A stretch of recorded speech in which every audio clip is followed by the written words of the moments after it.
ओम शांति। आज 20 अगस्त 2023 बाबा के अव्यक्त महावाक्य। ओरिजिनल डेट था 11 नवंबर 95 का। सार है बाप दादा की विशेष पसंदगी और ज्ञान का फाउंडेशन पवित्रता। आज प्यार के सागर बाप दादा अपनी प्यार के स्वरूप बच्चों से मिलने आए हैं। सभी बच्चों के अंदर बाप का प्यार समाया हुआ है। प्यार सभी बच्चों को दूर से समीप ले आता है।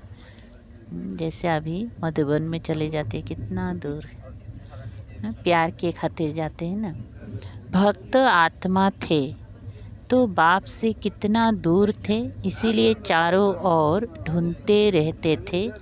और अभी इतना समीप हो जो हर एक बच्चा निश्चय और फलक से कहते हैं कि मेरा बाबा मेरे साथ है या ढूंढना पड़ता है, इस तरफ है उस तरफ है। तो कितना समीप हो गया। कोई भी पूछे परमात्मा कहाँ है तो क्या कहेंगी, मेरे साथ है। फलक से कहेंगी कि अब तो बाप भी मेरे बिना रह नहीं सकता। तो इतनी समीप साथी बन गए हो। आप भी एक सेकेंड भी बाप के बिना नहीं रह सकते हो। लेकिन जब माया आती है तब कौन साथ होता है? कौन साथ होता है? जब माया आता है तो उस समय बाप अगर साथ है तो माया आ सकती है। लेकिन ना चाहते भी बीच बीच में बच्चे बाप से आँख मिचौनी का खेल कर देते हैं।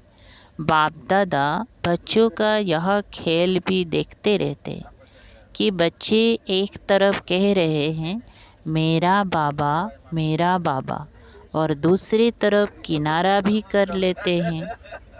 अगर अभी यहाँ ऐसे किनारा करेंगी तो आपको देख नहीं सकेंगी ना। तो आप भी माया की तरफ ऐसे कर लेते हो, बाप को देखने की दृष्टि बंद हो जाती है और माया को देखने की दृष्टि खुल जाती है।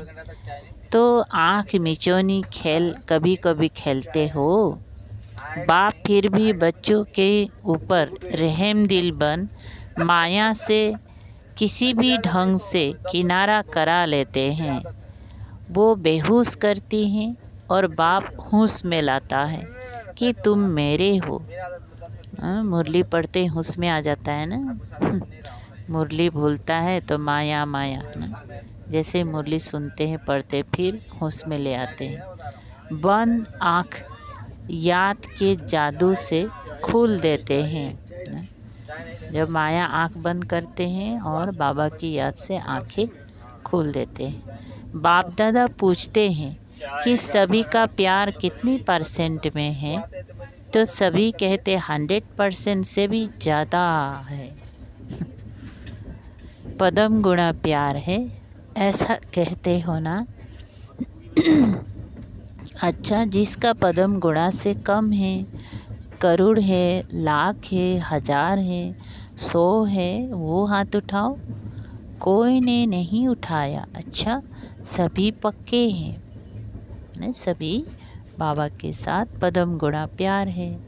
बाप दादा फिर दूसरा क्वेश्चन करेंगे, फिर नहीं बदलना। अच्छा, ये तो बहुत खुशखबरी सुनाई कि पदम गुणा प्यार है। अभी बाप पूछते हैं प्यार का सबूत क्या होता है? समान बनना। तो समान बने हो नहीं, फिर पदम गुणा से तो कम हो गया। आप सभी कहेंगे कि अभी संपूर्ण बनने में थोड़ा सा टाइम पड़ा है, इसीलिए हो जाएंगे ऐसे। लेकिन अगर प्यार वाला कहता है कि तुम प्यार के पीछे जान कुर्बान कर लो, तो वो जान देने के लिए भी तैयार होते हैं। बाप दादा जान तो लेते नहीं हैं, क्योंकि जान से तो सेवा करनी है ना। लेकिन एक बात पर बाप दादा को थोड़े समय के लिए आश्चर्य करना पड़ता है। आश्चर्य करना नहीं चाहिए, वो तो आपको भी कहते हैं, लेकिन बाप दादा को आश्चर्य करना पड़ता है। पाठ बजाते हैं, जान कुर्बान छोड़ो, लेकिन प्यार की निशानी है न्यौछावर होना, जो कहे वो करना। तो बाप सिर्फ एक बात में न्यौछावर होना देखना चाहते हैं। बातें अनेक है, लेकिन बाप अनेकों को नहीं लेते, सिर्फ एक बात में न्यौछावर होना है। उसके लिए हाथ उठा लेते हैं, प्रतिज्ञा भी कर लेते हैं, लेकिन प्रतिज्ञा करने के बाद भी करते रहते हैं। वो क्या? हर एक स्वयं समझते हैं कि मेरा बार बार बाप से किनारा होने का मूल संस्कार या मूल कमजोरी क्या है? क्या है? हर एक अपनी मूल कमजोरी को जानते हो ना। तो वो कमजोरी जानते हुए भी न्यौछावर क्यों नहीं करते हो? 63 जन्म की साथी हैं, इसलिए उससे प्यार है ना। माया 63 जन्म का साथी रहा ना, तो इसलिए बाबा पूछ रहा है कि इसीलिए उससे प्यार है क्या? प्यार का अर्थ ही है जो प्यार वाला पसंद करे वो करना। अगर मानो प्यार करने वाला एक बात कहता है और वो दूसरा कुछ करते हैं तो क्या हो जाता है? प्यार होता है या झगड़ा होता है? उस समय प्यार कहेंगी कि अच्छी तरह से लाठी उठाकर एक दो को लगाएंगी। तो बाप को क्या पसंद है?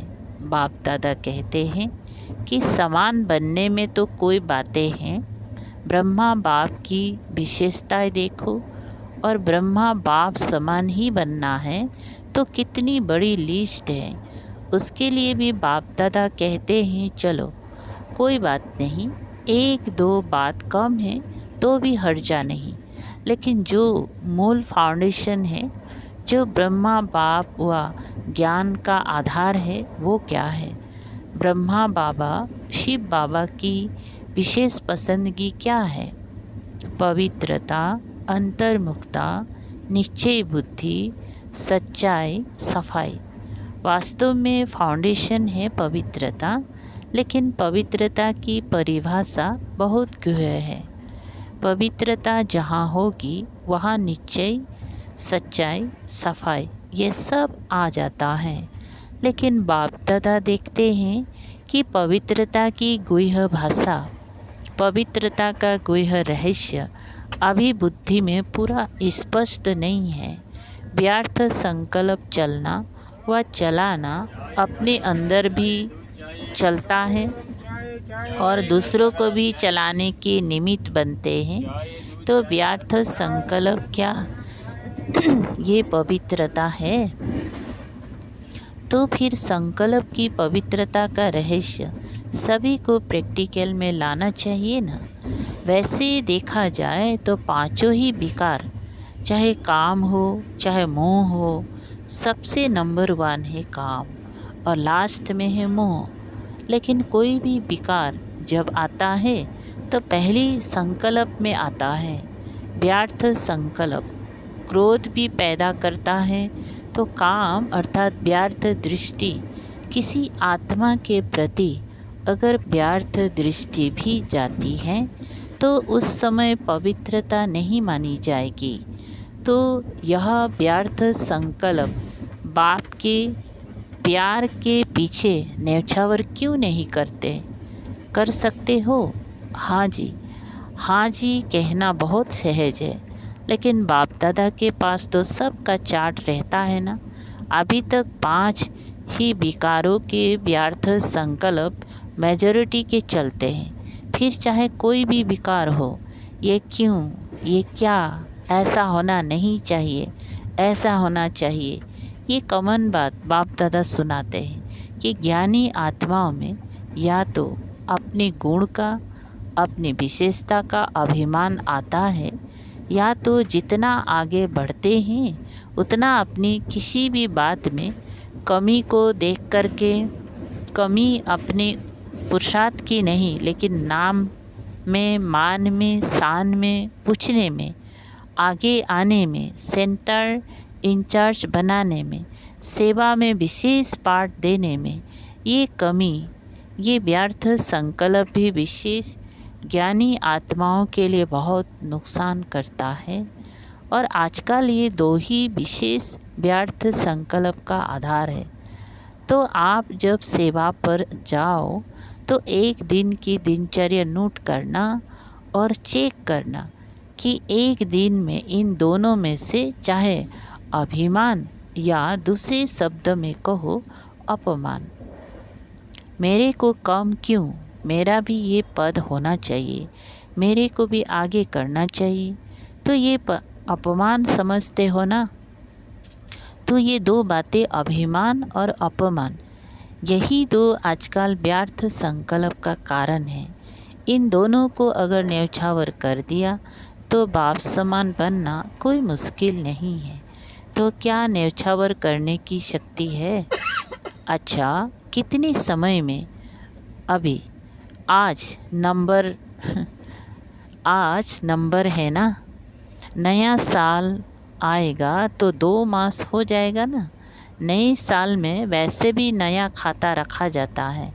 तो हर एक, चाहे टीचर, चाहे विद्यार्थी हैं, चाहे महारथी हैं, चाहे प्यादे हैं, ऐसे नहीं कि ये तो महारथियों के लिए हैं, हम तो है ही छोटे। राज्य भाग्य लेने के टाइम तो कोई नहीं कहेगा कि मैं तो छोटा हूँ। उस समय तो कहेंगी सेकंड नारायण मुझे ही बना दो। तो हर एक को सिर्फ 2 शब्द अपना समाचार देना है और उस पोस्ट के ऊपर विशेष ये लिखना, अवस्था का पोता मेल, तो वो पोस्ट अलग हो जाएगी। और अंदर लिखना कि व्यर्थ संकल्प किस परसेंटेज में न्यौछावर हुए, 50% या 100% न्यौछावर हुए। बस एक लाइन लिखना, लंबा चौड़ा नहीं लिखना। जो लंबा चौड़ा लिखेंगी उसको पहले ही फाड़ देंगे। तो तैयार हो? ज़ोर से बोलो हाँ जी या ना जी। जो समझते हैं कि इसमें हिम्मत चाहिए, टाइम भी चाहिए, तो अभी से ही हाथ उठा लो, तो आपको पहले से ही छुट्टी है। कोई है या पीछे लिखेंगे, पुरुषार्थ तो बहुत किया लेकिन हुआ नहीं, ऐसे तो नहीं लिखेंगी, पक्के हैं? अच्छा, बाप दादा ने देखा कि प्यार मधुबन तक तो ले आता है, लेकिन इसी प्यार से पहुंचना कहाँ है? बाप समान बनना है ना। तो जैसे ही मधुबन में भागते भागते जा आते हो ना, मेरा नाम ज़रूर लिखो, मेरा नाम ज़रूर लिखो, और नहीं लिखते हैं तो टीचर को थोड़े आँख भी दिखा देते हो। तो जैसे ही मधुबन के लिए प्यार में भागते हो, आते हो, ऐसे ही पुरुषार्थ करो कि मेरा नाम बाप समान बनने में पहले हो। तो ये पवित्रता का फाउंडेशन पक्का करो। ब्रह्मा बाप ने पवित्रता के कारण, एक नवीनता के कारण गालियाँ भी खाई, तो पवित्रता फाउंडेशन है। और फाउंडेशन का ब्रह्मचर्य व्रत धारण करना, ये तो एक कॉमन बात है। लेकिन अभी आगे बढ़े हो तो बचपन की स्टेज नहीं है, अभी तो वानप्रस्थी स्थिति में जाना है। मैं ब्रह्मचारी तो रहता हूँ, पवित्रता तो है ही, सिर्फ इसमें खुश नहीं हो जाओ। वैसे तो अभी दृष्टि वृत्ति में पवित्रता को और भी अंडरलाइन करो, लेकिन मूल फाउंडेशन है अपने संकल्प को शुद्ध बनाओ, ज्ञान स्वरूप बनाओ, शक्ति स्वरूप बनाओ। संकल्प में कमजोरी बहुत है, क्या करें कर नहीं सकते, पता नहीं क्या हो गया। क्या ये पवित्रता की शक्ति है? पवित्र आत्मा कहेगी क्या करे, हो गया, हो जाता है, चाहते तो नहीं है, लेकिन ये कौन सी आत्मा है?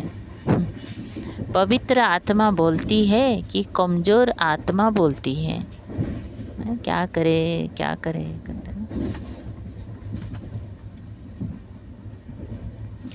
त्रिकालदर्शी आत्माएं हो। जब क्यों क्या कहते हो तो बाप दादा कहते हैं इन्हों को जिज्ञासुओं के आगे ले जाओ, उनको चित्र समझाते हो। चित्र समझाते हैं कि 84 जन्मों को हम जानते हैं, समझाते हो 84 जन्म, और करते हो अभी क्या और क्यों। जब जानते हो तो जानने वाला क्या क्यों करेगा, वो जानता है कि ये इसीलिए होता है। क्या का जवाब स्वयं ही बुद्धि में आएगा कि माया की प्रभाव के परवश है, चाहे महारथी हो चाहे प्यादे हो। अगर महारथी से भी गलती होती है तो उस समय वो महारथी नहीं है, परवश है। तो परवश वाला कहाँ भी लहर में लहरा जाता है, लेकिन आप उस रूप में देखते हो कि ये महारथी होकर कर रहा है। उस समय महारथी नहीं, परवश है। समझा नए साल में क्या करना है? व्यर्थ की समाप्ति का नया खाता, ठीक है? पक्का कि कोई ना कोई कारण बताएंगी। अगर कारण होगा तो कोई नया प्लान बताएंगी। अभी नहीं बताएंगी, अभी बताएंगी तो आप कोई रीजन निकाल ही लेंगी।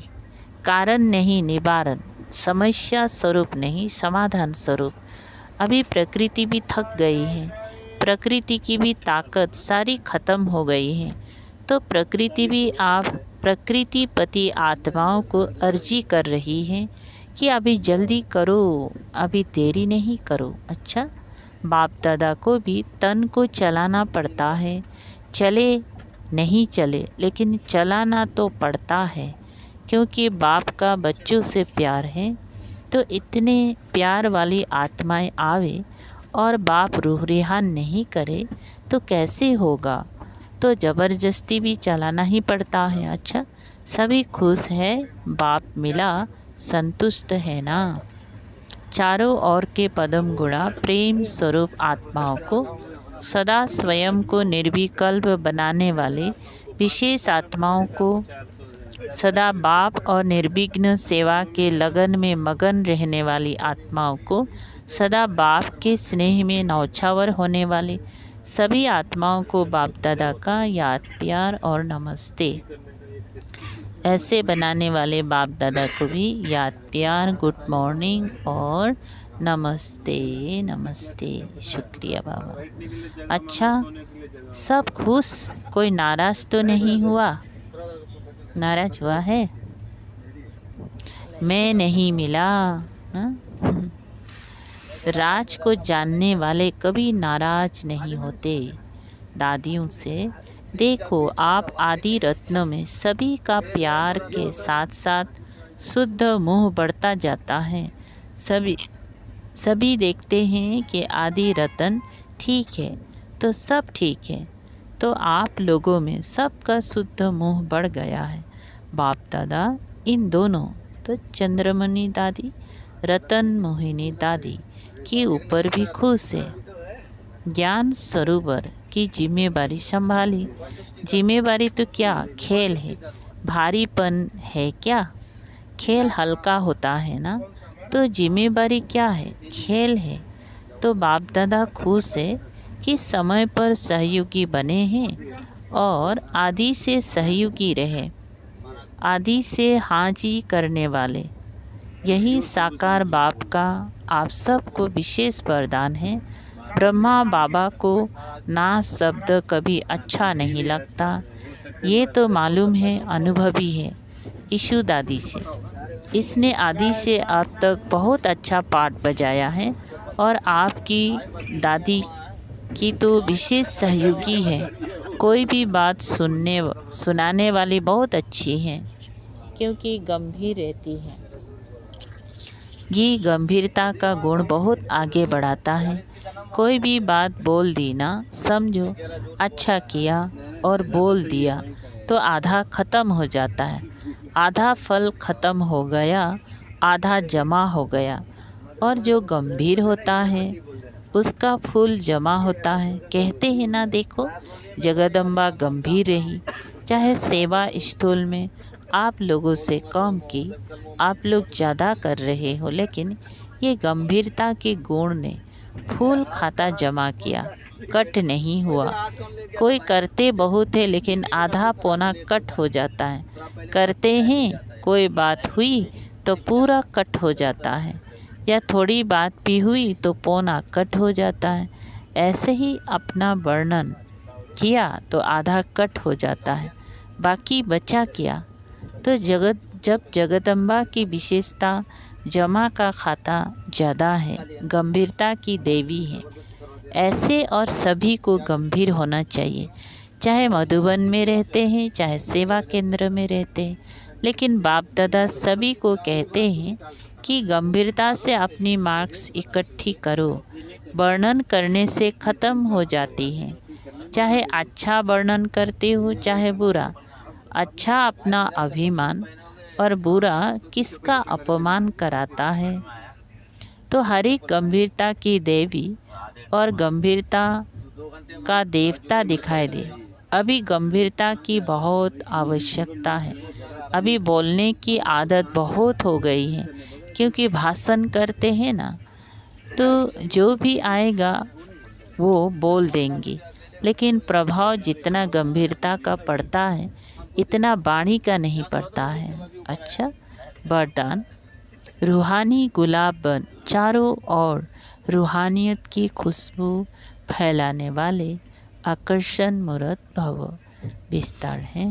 सदा स्मृति रहे कि हम भगवान के बगीचे के रूहानी गुलाब है। रूहानी गुलाब अर्थात कभी भी रूहानियत से दूर होने वाले नहीं। जैसे फूलों में खुशबू समाई हुई होती है, ऐसे आप सब में रूहानियत की खुशबू ऐसी समाई हुई हो जो ऑटोमेटिक चारों ओर फैलती रहे और सबको अपनी ओर आकर्षित करती रहे। अभी आप ऐसे खुशबूदार व आकर्षण मूर्त बनते हो, तब आपके यादगार मंदिर में भी अगरबत्ती आदि खुशबू करते हैं। स्लोगन। परोपकारी वो है जो सो परिवर्तन से विश्व परिवर्तन करने के निमित्त बनते हैं। ओम शांति।